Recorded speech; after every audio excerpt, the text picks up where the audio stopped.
Hey friends, and welcome to the Girl Means Business podcast. I'm your host, Kendra Swalls, a photographer and educator on a mission to help you find your passion, power, and purpose through entrepreneurship. So let's jump right into today's episode because this girl means business. Hey guys, and welcome back to the Girl Means Business podcast. Thank you so much for being here. I hope you are all having a wonderful week so far. I am really excited about today's episode. I am chatting with Katie Fisher. She is a financial guru. She helps business owners take control of their finances and just makes money conversations feel really easy and comfortable. And I know for me personally, money and finances and spreadsheets and all of those things are not my strong suit. It's not what I enjoy doing. It's not something that I am good at. And so having somebody that can help me feel more comfortable about finances, understand them a little better is always a huge, huge help.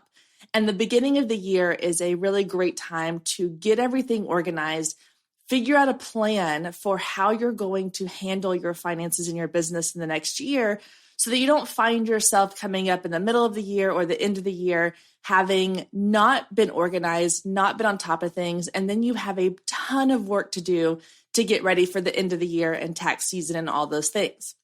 So today, Katie and I are going to be chatting all about business finances. She's got some really great tips and advice on how to get your finances in order, get everything organized so that you can stay on top of them in this year. She also has an incredible podcast called Behind the Books Podcast. So if you want more tips on being financially sound in your business, definitely go check out her podcast, Behind the Books. All right, guys, let's get to my conversation today with Katie Fisher. All right, guys, I'm here with Katie Fisher. Hi, Katie. How are you today? Hey, I'm good. Thank you so much. I'm great. Thanks so much for being a part of the Girl Means Business podcast and coming on to talk to us today about finances and getting organized for the new year. Before we jump into that exciting topic, I want to hear more about you and who you are and what you do. So share a little bit of your story with us. Yeah. So like she said, I am Katie Fisher. I am the owner and founder of Creative Balance, and I teach creative business owners how to grow their creative businesses and understand their finances. So it's kind of funny how it all got started. I was actually, this was not my chosen career path. Accounting and finance was not even my chosen career path. I was going to school to be an occupation or a physical therapist, hoping to specialize in pediatric physical therapy. And I met my husband, who was already an entrepreneur, had already started his own small business. And just a few short years later, we ended up with two kiddos, and kind of out of necessity, I guess you would say, I changed career paths as his business started taking off and started focusing on the business management aspect of things to help him grow our small construction business. And things kind of really took off over that for us a bit. And so we were just two young, dumb kids who didn't really know what we were doing. And so I thought that the college path was going to help me figure it all out. And so I switched to business management. And from there, kind of developed a passion and interest in the accounting side of it. And now, granted, most of it was just, like I said, out of necessity because I didn't really have the knowledge to be able to file our taxes for the first time as small business owners. And so a lot of it was just like, hey, I'm going to take this college class that hopefully will teach me, what I need to know to be able to file our taxes for the first time, which that was totally not the case at all. So don't do that. If you're thinking that's going to solve your problems, it won't. I definitely, learned a little bit more from just trial and error, but ended up getting a bachelor's degree in business administration with a minor in accounting and small business management, and kind of took the traditional path after that. I guess you would say I thought that I needed to do something more with my degree because I had it. And so I started a tax firm. That's, long story short, that's what I thought I needed to do. And so I started a tax firm and did small business accounting and tax prep for about 8 years. Enjoyed a lot of it, but hated a lot of it too. And needed something for myself, something that was kind of a stress relief, something that was gonna, I don't know, help me unwind from work. And so I've always been a creative. I've always been a crafter. And so I started crocheting. My grandma had taught me at a very young age how to crochet. And so she kind of gave me some refresher lessons and I started crocheting. And then from there, people started asking me if I could make them stuff. And a friend told me about Etsy and how I could start selling my stuff on Etsy. And before I knew it, I was making more money selling my handmade items on Etsy than I was at my tax firm. And so one day I kind of made a difficult decision and just decided that I was going to close my tax firm and I was going to move forward and focus on my creative business. And needless to say that, you know, everything kind of changed. I mean, I'm really, Kendra, I don't know. Do you like, my journey is really spiritual and I don't know if you like. No, that's fine. Share it. Yeah. If it's your journey, okay, I want you to share it. Yes. Okay. Well, so I closed my tax firm because, you know, I felt very called and directed by God to do that. And so, you know, one day I kind of just asked him, okay, God, do you want me to do this or this? And he told me that, you know, I thought, I asked him, do you want me to do this or this? And the answer that I got was close your tax firm. So I thought that meant that he wanted me to focus on my creative business. And it was literally, I don't even think it was like 30 days later that I was just flooded by people asking me how to do stuff. And I don't even know, I don't even know how these people knew that, like I knew about accounting or taxes or something. But I was just flooded by questions. I'm like, you know, what should I do to start my business? Or, you know, how should I set up my Etsy shop? What should I sell? How should I price things? And so I just started sharing my experience and my knowledge with other creative business owners. And that quickly transitioned into coaching and mentoring them to grow their creative businesses. And people have said that, especially creatives, that I teach accounting and bookkeeping in a way that they can understand, like nobody else has ever explained it to them. And I think that part of it is just because I walked on that journey too. And so, you know, I know, you know, where your yarn should be deducted or your paint or your beads or whatever. So it's a little bit easier for me to explain when you walked that path with them. So that's kind of how I ended up here as a creative business coach and business finance mentor or teacher. I really just have a great passion for sharing what we learned in our first few years as small business owners with other business owners, because that journey is really scary and can be really lonely. And you constantly just sometimes can feel like you're not doing anything right. And so I just really am passionate about sharing my experience with other business owners. What an amazing story. I can really relate to what a lot of things that you said. And one of the things in particular is just the fact that people say they understand what you're saying a lot easier than, you know, especially when it comes to finances. That's a very overwhelming and difficult concept. And when you have somebody who is naturally inclined, or who like their whole life has been like, I want to be an accountant, like those are not the most relatable people. Yeah.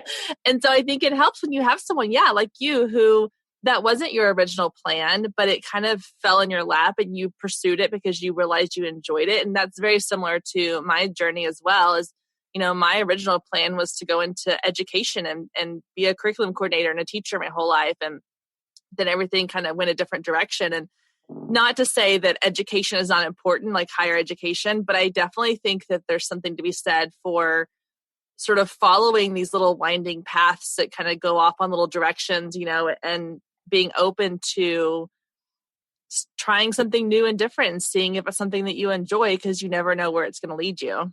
Yeah. So that's I think awesome. It's terrifying though. And a lot of us are, scared to kind of take off on that journey, but it has been the greatest blessing of my entire life. Well, that's and awesome. kind of just broke some chains for me, that I didn't even realize, I had, but just allowing yourself to kind of be free and have that freedom to do something different or do something outside of the box is really like, it really is just freeing. Yeah. Oh yeah. No, I completely agree. Okay. So let's get into what you're good at, which is talking money and finances.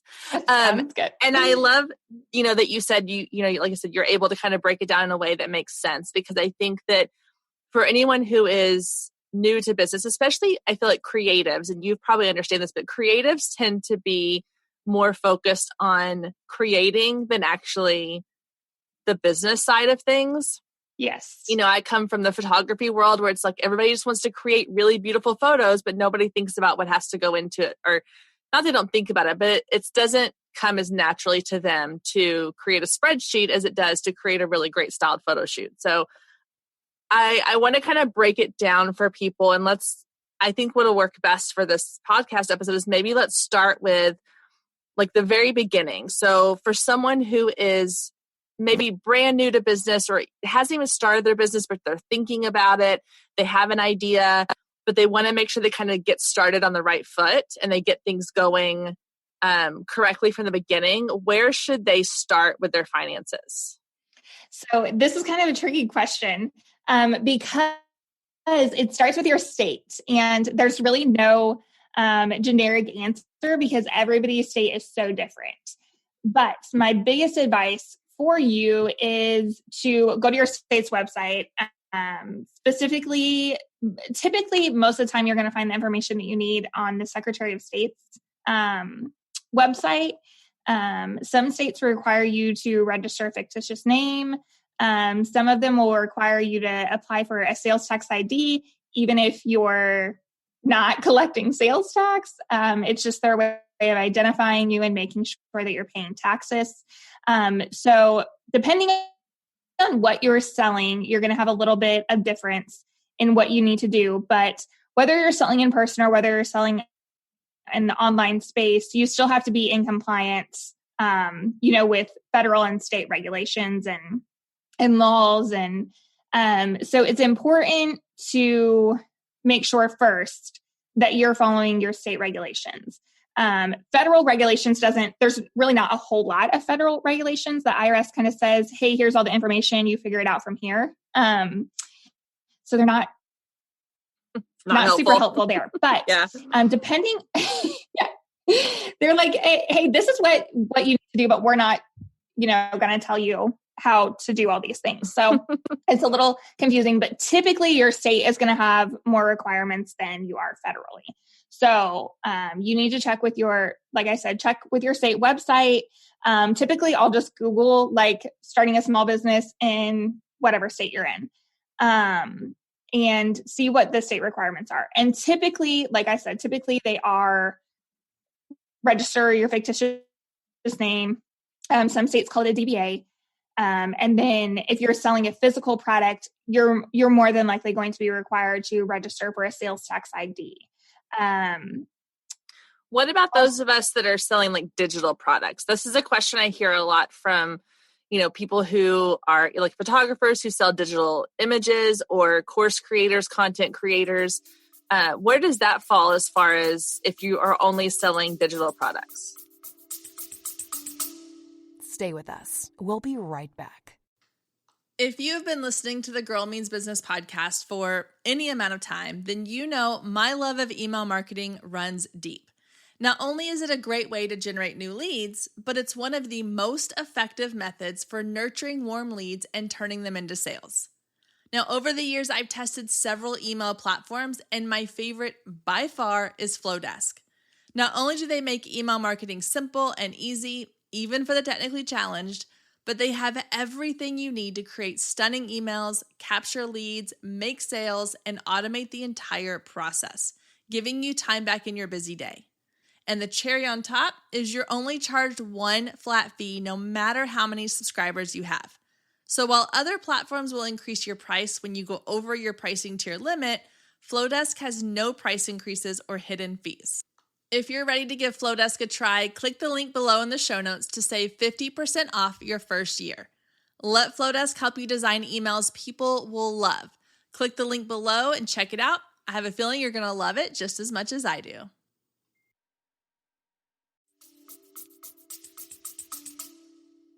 Yeah. So again, it depends on your state. So some states are, services are non-taxable, but other states, your services are taxable. And then if you sell a product with that service, then that's when it makes your service taxable. Okay. I do have a sales tax guide that kind of breaks all of that down. I can make sure that we get it attached in the show notes. Because I think sales tax is probably the most confusing thing. And most of the time at the end of the day, when we're very first starting out, it's not really something that we necessarily have to worry about, but it's also one of those things that you don't want to wait until the last minute when you do have to worry about it. So you kind of want to be prepared for what may come in the future. Most of the time you have a threshold that you have to meet, what the state calls a nexus. And so most of the time that threshold, some of it's only 50,000. Some states are 100, some states are 250,000. And some states say, hey, if you have a physical presence, which is mean that you're in the state, that you're located in the state and you have a home there or whatever, even if you don't own it, if you are physically present in that state, then you're required to charge sales tax for that state. Interesting.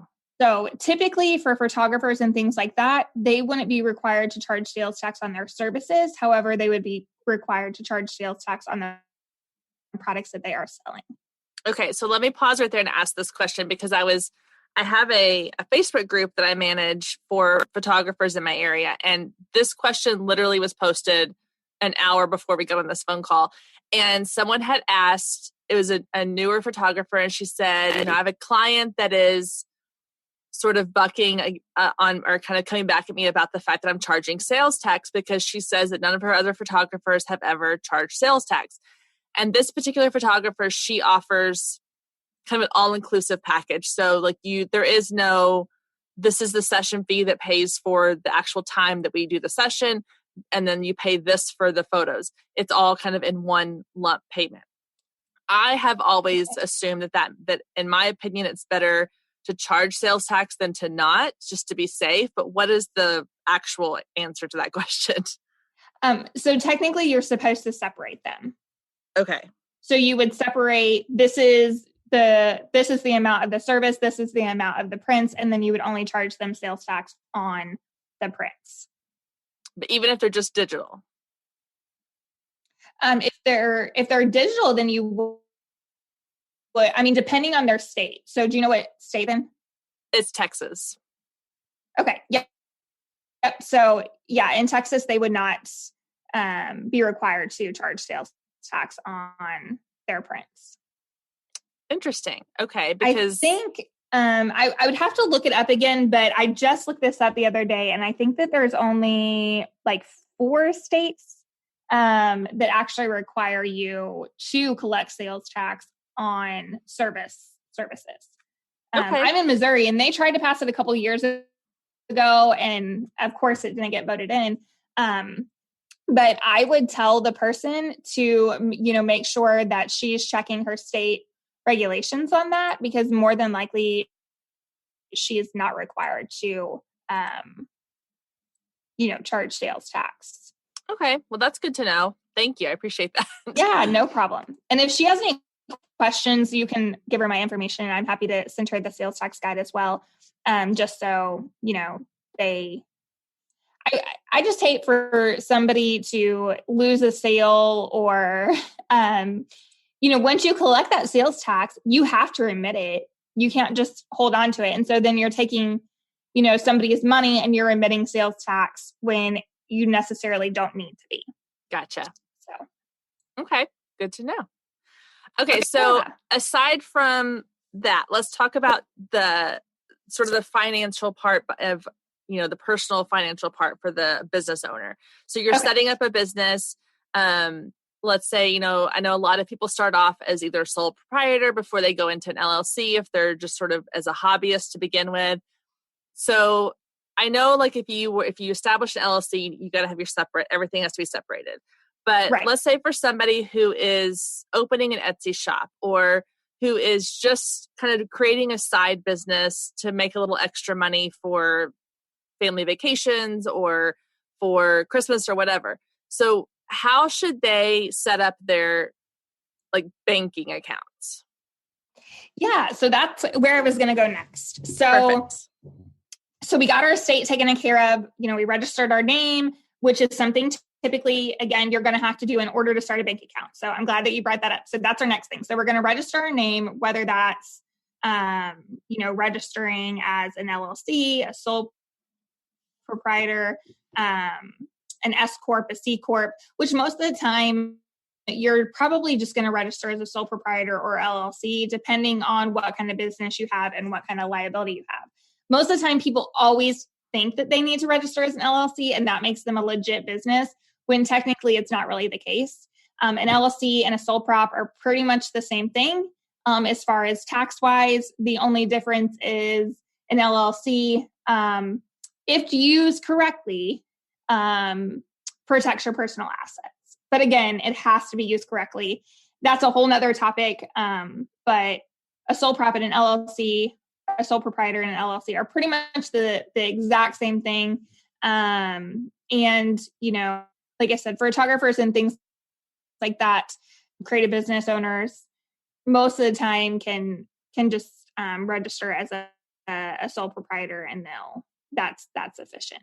So you'll want to do that. You'll register your fictitious name, pick your business structure. Then next is start a checking account. So that is one of the requirements for being an LLC, is keeping your business and personal assets and money separate. If you intermingle the two, it automatically relinquishes your shield of protection there that you had with the LLC. So that's why I was saying it's something that you really have to be cautious of and make sure that you're not intermingling business and personal funds, because as soon as you do that, if you were ever to get sued, they could then come after your personal assets as well. So it's very important to make sure that you're only using your business checking accounts for business purposes and your personal for personal purposes. Don't mix the two. So next, you'll start your bank account, and you'll probably need your fictitious name. My state require that.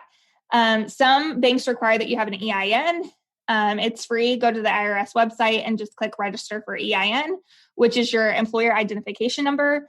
It's pretty handy to have. It's actually a way and a form of building credit for your business, separate from your personal.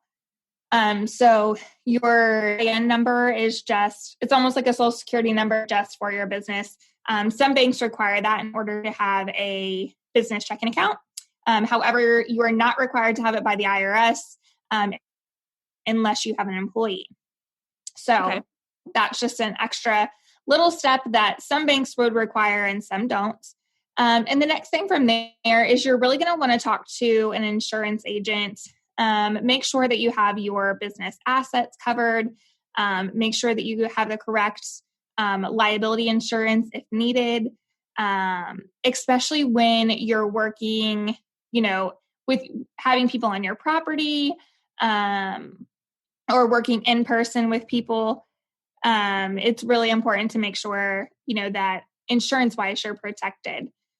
So make sure you talk to an insurance agent about that. And then the next thing is just making sure that you're keeping all of your business receipts and records. So that way, when it comes time to file taxes, you have everything that you need. Okay, so I have a couple questions. I'm going to back up and ask a quick question about the checking accounts and things like that. Okay. So if, again, let's kind of say you are somebody who is doing this as a side business, or the whole goal of having your business is basically to help add income to your personal family. How would you suggest that if they're trying to keep their business account separate from the personal account, what's the best way then to have access to those funds without it coming out of your business account, if that makes sense? Yeah. So you would pay yourself. The main thing is that you kind of, everything that you do in your business, you want to think, does this create a paper trail? So is the money easily traceable? And I could tell you guys a horror story. I actually have a podcast on this coming out. We got audited in 2016, and I learned how detailed of a paper trail you actually need to have. So I have a YouTube video on that and a podcast episode that's coming out here pretty soon on what I wish I knew before we got audited. And everything that you do in your business, you want to just think, does this create a paper trail? So how would I transfer money from my personal account to my business account? And it's kind of obnoxious, I guess, when you would think about it, especially if you're banking personally and business at the same bank. But you would want to write out a check from your business account to yourself. And on the memo line, you would want to put owner's draw. And what that means is that the owner withdrew funds from that checking account. So then the check is going to be traceable. The IRS is going to be able to see where those funds were taken from and where they were deposited in. And it's important to write on your deposit slip as well, owner's draw from business checking. And the reason I say this is one of the biggest lessons that we learned in 2016 when we were audited was the transferring of funds. We had my husband owns a seasonal construction company, like I had said. And so one of the things that we had done is we would always save money, and we would put it in what we called a winter savings account, because we didn't ever know how the winters were going to be. And so every single week I took out $200 cash, and I would put it in a lockbox that we had at the bank. And then I would take out, another draw and move it into an actual savings account. So when the winters would come, as needed, if things were a little short that week, I would pull money out of one of the two accounts, either out of the cash fund that we had or the other savings account that we had, and I would transfer those back into our business account. But the thing that I was not noting is that money had already been in that account, been withdrawn, and then now it's deposited back in that account. So when we were audited and they asked for our bank statements, we were actually taxed on that money 3 times. Oh, wow. And then we had to prove that that was the same money that they had already taxed once. And it sounds easier than it actually is. So that's why it's very important to make sure that you're noting every transaction, that you're creating a paper trail for every single transaction. And like I said, I know it's kind of obnoxious, but I promise you, when you get that tax bill for money that you've already paid taxes on once, you are going to be very thankful that you did that. So anytime you want to take money out of your business account and move it to any sort of personal accounts, you're going to make sure you note it as owner's draw. The other thing I'm going to mention here is sometimes, like I said, as business owners, things can get a little tight. And so sometimes we have to pull money back out of our personal funds and put it in our business fund. So what do we do then? So in the same instance, we would make sure that we're creating a paper trail for that. So writing a check, making sure we're noting on the deposit slip and on the check that it's an owner's contribution. And you want to be as specific as possible. So owner's contribution from checking account number, whatever. So that way it's very traceable. And I mean, they will literally, you have to connect the dots for the IRS if you were ever to get audited. So you want to think of like, how would I tell this story? Because they don't just look at it and they don't connect the dots for you. You literally have to connect the dots for them and explain everything in a way that, you know, they can make the connection and that it seems truthful. So Gotcha. Okay. So that's interesting because like, yeah, no more, basically the bottom line is don't just do bank transfers. Don't go in and just go like, cause we bank with the same bank for my business and our personal. And it's really tempting to go in and just be like a transfer. yes. So don't do that. Yeah. Okay. So then my next question was along the lines of like keeping receipts and all this paper trail, because everything nowadays is so digitally driven. So what's the best way to keep track of these things? I mean, do we really need to keep like paper physical copies, or can we use digital copies? What's the best way to do that? Stay with us. We'll be right back. Hey photographers, are you ready to make 2024 your best year yet? Growing a business is tough. You're following all the successful photographers and experts, soaking up their best advice and downloading all their free guides, trying to replicate their success only to come up lacking, blaming yourself when their methods don't work for you. But the truth is, it isn't you. Free content and one-size-fits-all courses can only get you so far. What you need is personalized help and guidance, but that can get expensive. Well, not anymore. I've created the perfect solution to get you personalized results for less than $2 a day. Introducing the Focus Photographer Lab, a one-of-a-kind coaching membership that gets you one-on-one results for a fraction of the cost of traditional coaching. Inside the lab, you'll find the 3 C's to success: classes, coaching, and community. With classes, you gain access to a treasure trove of pre-recorded trainings and invaluable resources. With coaching, you get monthly live trainings and Q&A sessions, along with my favorite part, the weekly one-on-one office hours, where we get to address your unique questions and challenges.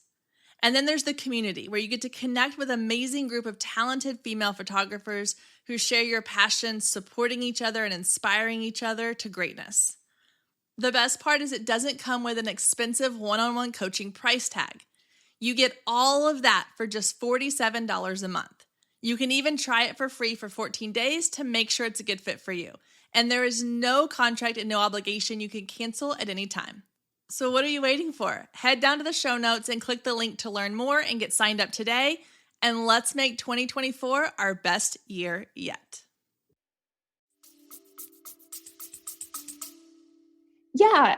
So the IRS has said that digital copies are sufficient, but it's always best to keep a copy of the actual, physical receipt. So whatever if you get a receipt for fuel or I don't know, for photographers, I guess you guys would probably get receipts for prints and things like that. So that actual physical receipt is what you would want to take a picture of. You wouldn't want to take a picture of just your like credit card transaction. Does that make sense? You know how you get the credit card receipts and it says, yes, payment processed or whatever. You want to keep the actual receipt that says like what you purchased, not just the credit card receipts. Okay, so showing that you made a transaction. Let's use the example you gave of like the prints.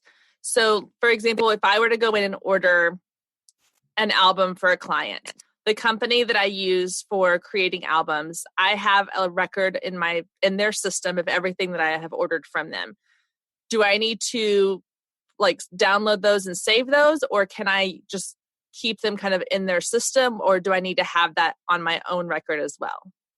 Yeah. So, I mean, as long as you have access to them, that's the most important thing.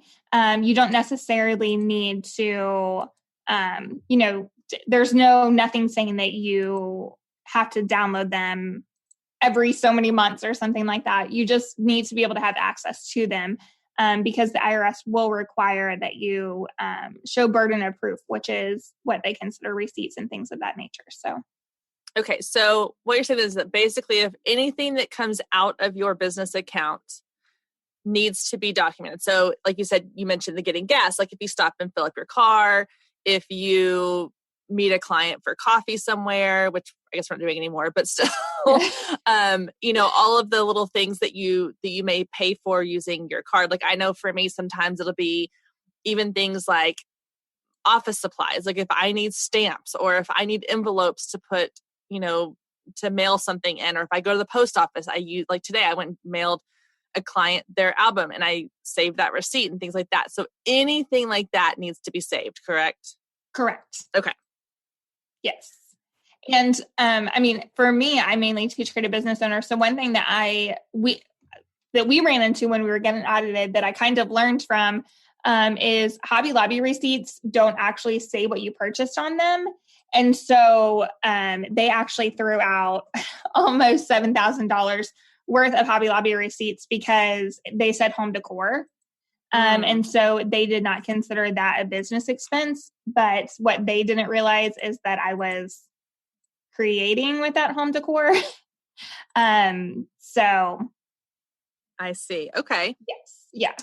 Interesting. So what's the best way to go about that then? Because I know Hobby Lobby is a what huge. the IRS the auditor had told me is that in any incident like that, say for example, as you just said, like print or something, you would want to make note on that receipt, print for such and such. Okay. So, print for customer name, print for, so you would just want to make note of what it specifically was. And so that way it could be tied back to a transaction. Okay. Good to know. I didn't even think about that with Hobby Lobby. I go there all the time and it never occurred to me that they don't list that on the receipt. No, it kind of just like it says home decor, wearable arts, fabric. So it doesn't actually say what you bought. Same with Dollar General. I got our Dollar Tree. I got on the kick where I personalized the elves with children's names. And so all of my Dollar Tree receipts, they didn't say what I had purchased. I think it just says item such it doesn't actually specifically say what you purchased. So just be careful if the receipt doesn't specify specifically what you purchased, then just make sure you're making a note on the receipt of what that transaction was. Good to know. Okay, so you mentioned taking photos of the receipts to help. So do you have any recommendations or ideas for the best way to organize all that? Because I just imagine, I know me personally, I'm not an organized person by nature. I have to force myself to organize things. And so I will find that I will go out and I'll run a bunch of errands in a day. I'll go to Hobby Lobby, I'll stop at Target, I'll go to the post office, I'll fill up my car with gas, or I meet a client, and we grab Starbucks or something, and I'm sort of mixing, the Starbucks trip was my business, the post office was my business, but the Target was personal. And now I have all these receipts, and I can just imagine having random photos of receipts on my camera roll on my phone. What's the best way to organize all of that? Yeah. So you kind of have to just find a system that works for you.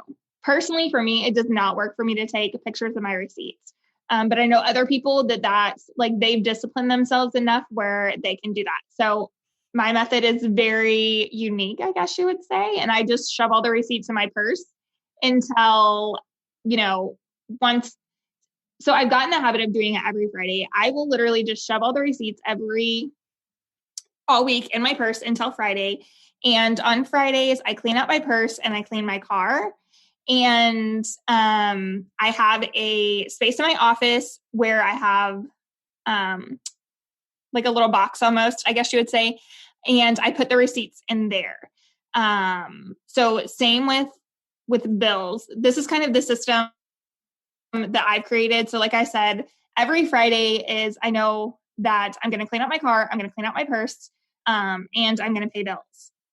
It doesn't always mean that I'm going to organize receipts, but I try my best. I at least try to get all the receipts in one area. And so bills have an area that they stay until they're paid. And then once they're paid, they go in the same category as or go in the same box as the receipts. And so by having that box there, I know that my receipts are in a safe place where they can't get lost until I have time to file them. I mean, because realistically, like I'm a mom, I have 2 kids, I have a husband, we're both running small businesses. And life happens and we lose stuff. It's fine. So having a place where, like you can almost just dump them until you have time to deal with them, sometimes is the best method. I'm not saying it's, the most accurate method or that you couldn't do it better. But for me, like that's one of the things that I have to do just to be able to kind of keep it all in order and know that it's going to be there when I need to get to it. So like I said, I have a place where my bills stay until they're paid. I put them in with the receipts. And then once the receipts have been filed, and I use an Excel spreadsheet, once they've been put in my spreadsheet, then I separate them by category and I put them in my file cabinet. Stay with us. We'll be right back. You love listening to podcasts, but have you ever thought about starting your own podcast? Maybe you want to build a brand, grow your business, or are looking for an excuse to talk about your favorite hobby. Whatever your reason for making a podcast, Buzzsprout is the place to start. Since 2009, Buzzsprout has helped over 300,000 people launch their own podcasts. Buzzsprout walks you step by step through the whole process and will give you powerful tools to start, grow, and monetize your podcast. Ready to get started? Click the link in the show notes to get our free step-by-step guide to starting your podcast today. Okay, so that all sounds so amazing. But for someone like me, who I said, like, I am the most disorganized person in the world, that feels so overwhelming sometimes. Like, spreadsheets are not my thing, but I love the idea of them. It's just like I love the idea of having an organized home. You just have to, I guess, discipline yourself to make it become a habit. Yes, exactly. Like, that's I really struggle with, like, consistency. And so it's one of the things that, like, I'm kind of working on this with my little boy too, which is kind of funny. I'm like, you have to pick a day of the week where you take out the trash in your room and you pick up the laundry, because if not, it will, like, become a mess, And so I told him, every Tuesday, you're going to take out the laundry in your room. And then every Friday, you're going to take out your trash and you're going to vacuum. And I said, eventually, like, it'll get to a point where, it's Monday and you're taking out the trash because it needs to be done. Mm-hmm. But in order to, like, build that consistency and build that routine, you almost have to make it a routine. Like, you almost have to, like, set an alarm in your phone that says clean out purse, or organize receipts. And for me, by doing it on a weekly basis, it's less overwhelming than if I waited until, one day every month to sit down and pay all the bills at one time. To me, was just, like, so overwhelming. Or to sit down and organize all of my receipts at one time. I don't even do that. I typically will set an alarm on my phone and for an hour and organize whatever I can get to in that hour. Well, that's smart. I like that. Yeah. So for me now, normally I will go by category. So what I mean by that is, like, I'll set an alarm, and then every advertising expense, I'll go through and pull out just advertising expenses and just put advertising expenses into my spreadsheet. So I'll, print out my bank statement, print out our credit card statement, and then gather our receipts and only go through and look for advertising expenses. And sometimes it takes me 30 minutes. Sometimes it takes me an hour, but that's my only focus for that day. And then, another day I'll do another category, like materials and supplies or office expenses or something like that. So that really helps me break it down into manageable pieces. How do you feel about programs like QuickBooks and things like that? Because I've been using QuickBooks self-employed for a while. And one of the things, of course, I like it just because it helps me kind of do exactly what you were saying, is kind of categorize things. And I did something similar where I kind of have, like, each day of the week, I have different business tasks that I do. So, like, for example, in fact, today we're recording this episode on a Tuesday, and Tuesday is my mileage tracking and expenses day. So this is the day I typically go into QuickBooks and I make sure all my mileage for the past week is up to date. And I go in and like any expenses that I've done get categorized. So kind of similar to that, but it's through like a system like QuickBooks. How do you feel about programs like that? Yeah, so I love QuickBooks. We use it for my husband's construction company, and it is a lifesaver. Just being able to have access to it on my phone and being able to pull up things. I love it. I feel like sometimes for beginners, it can be a little overwhelming. But I think sometimes that's too because we think we need to do all the things with it when necessarily we don't really need to. I mean, it does have a ton of features and it does have several things that you can use it for, but that doesn't mean you have to do all the things with it. So sometimes just tracking your income and expenses, making sure they're categorized correctly, that's a great place to start. So QuickBooks and Wave are two of my favorite accounting softwares. I have taught many times on FreshBooks, but have never used it personally myself. But FreshBooks as well is very similar and has a lot of great features. So I love the automated part of it. I definitely this is one thing that I think often gets people tripped up is that they will wait until almost the end of the year. So November, December, and they're like, oh crap, tax time is like next month, like the end of the year is approaching. We have to get all of our stuff together. And so they'll go out and, get an accounting software or start using Wave, and they'll try and do the entire, 10, 11, 12 months all at one time. And often that can cause there's a lot of room for error when you're trying to do something like that. So I think if that's the case, I always, suggest not rushing through it, taking your time with it. Maybe if it's your, first year filing taxes, maybe your first year you could use a spreadsheet or something like that, and then transition over to an accounting software. Because you really want to get things started, on the right foot and not just try and get everything put in all at one time, especially if you have a lot of expenses. If you don't have a lot of expenses, then, it's totally manageable. But for us, like for somebody who has a construction company or who has a lot of materials or cost of goods sold, it can be very overwhelming to try and get an entire year put into QuickBooks all at one time. And that's most often what I see is people waiting until the very end of the year. And then they think by purchasing QuickBooks or downloading Wave that's going to solve all their accounting nightmares. Exactly. And that's really not the case.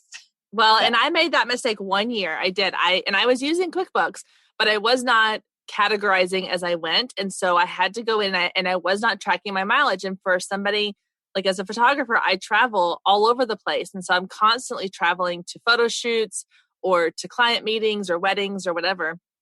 And I would go 4, 5, 6 months and not track any of that or not log any of it. And then I have to go back and try to figure out, okay, where did I go? When was I going?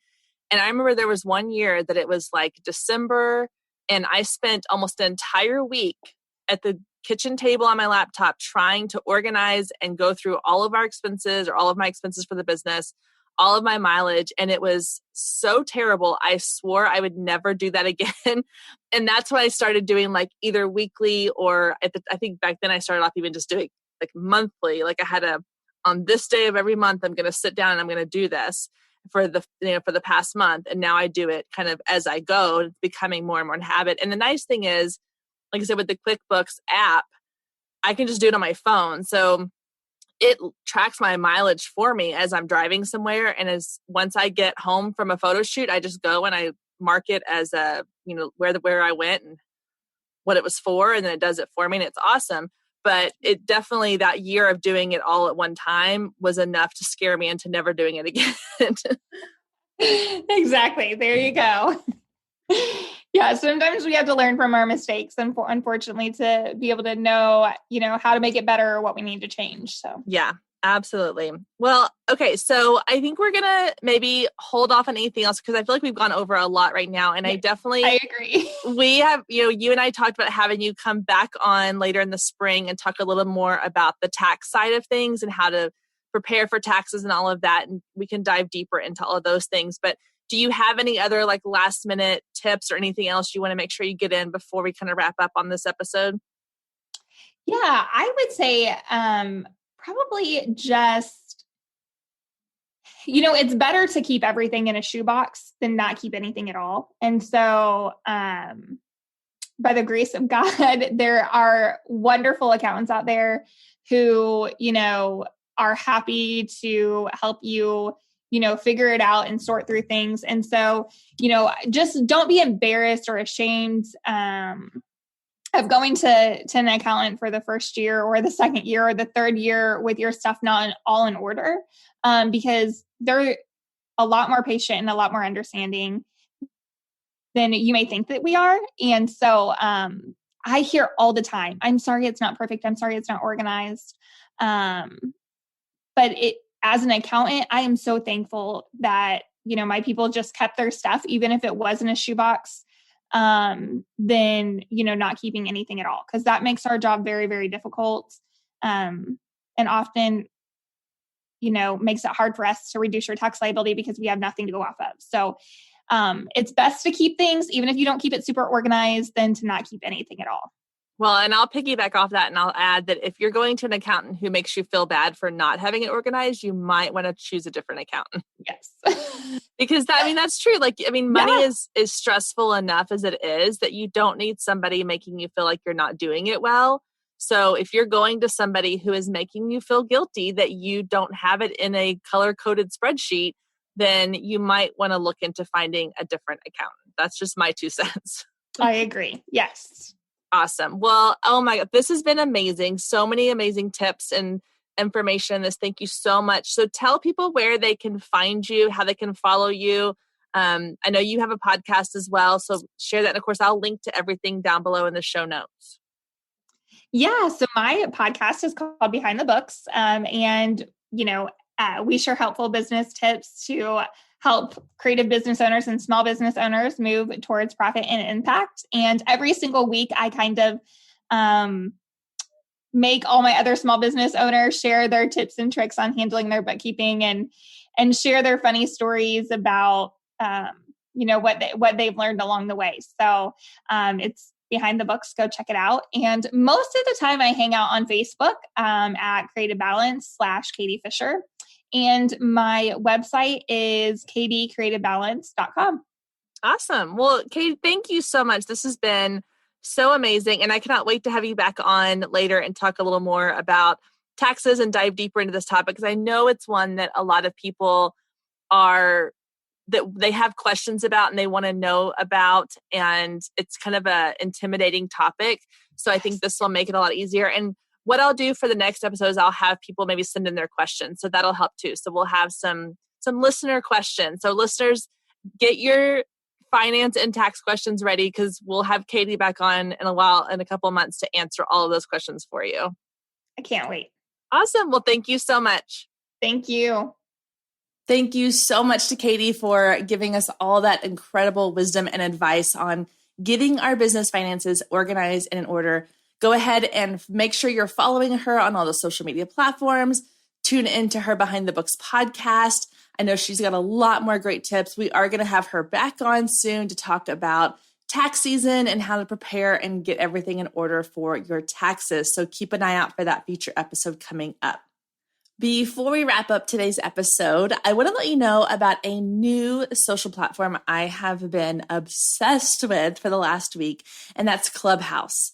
If you're not familiar with Clubhouse, it is a brand new social platform that is still in beta. So you do have to be invited. It is for iPhone users only. So sorry, Android. But it is a audio-based platform. So it's like listening to podcasts that you get to be interactive with. So you can go into different rooms based on different topics and you get to join in the conversations. And having been on there for about a week now, it is my new addiction. I am constantly chatting and connecting with incredible women. So if you are on Clubhouse, I would love for you to go find me. My username is @KendraMae. That's KendraMae. And I'm going to be on there each week, sort of continuing the conversation that we have here on the podcast. So if you've ever listened to these episodes and thought, man, I have questions, or I would love to add my own thoughts or ideas or share my experience with this, then that's what we'll be doing over on Clubhouse each week. So if you are already on Clubhouse, go ahead and follow me. I'm @KendraMae, and I will be over there creating rooms, starting chats, joining in other rooms, and just continuing the conversation that we have here on the podcast. If you're not on Clubhouse yet, you can go ahead and download the app and reserve a username. And then once there are people that you know who have invites to share, you only get one invite when you join, so you can earn other ones by being active. So once I have more invites, or once someone you know is on the platform and can invite you in, then you can join in our conversation. So let's continue this conversation each week over on Clubhouse. All right, guys, that does it for this week's episode. Make sure you are subscribed so you get notifications every time these episodes go live. I would love for you to leave a review. If you have questions or topics you want to hear on the show, feel free to send me a DM over on Instagram @GirlMeansBusiness, and I will definitely take all those considerations, answer any questions you have, and be of service in any way that I can to you. I hope you all have a wonderful week, and I will see you back here next week, same time, same place.